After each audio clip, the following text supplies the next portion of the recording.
ఎందుకు మందిరములోనే ఉండాలి, మందిరములోనే నివసించాలి, మందిరములోనే గడపాలి, మందిరములోనే కూర్చోవాలి, మందిరములోనే తన జీవిత కాలమంతయు ఎందుకు మందిరములోనే నివసింప కోరుచున్నాను?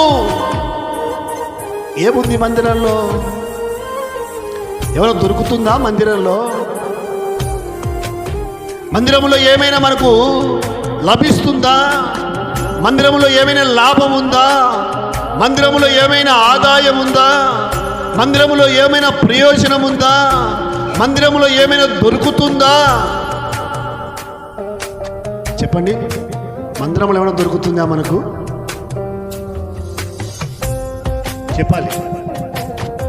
లోకములో ఏం దొరుకుతుంది, మందిరములో ఏం దొరుకుతుంది?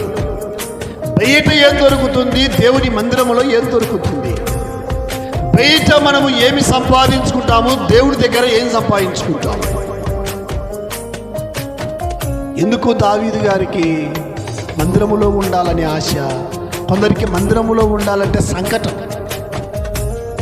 ఎంత సంకటం అంటే అంత సంకటం.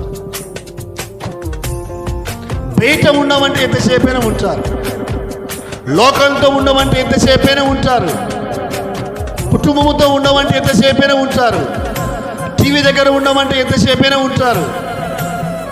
ఇంకా రకరకాలుగా వాటి దగ్గర వీటి దగ్గర వాళ్ళ దగ్గర వీళ్ళ దగ్గర ఆ ఇంటి దగ్గర ఈ ఇంటి దగ్గర ఆ చెట్టు కాడ ఈ చెట్టు కాడ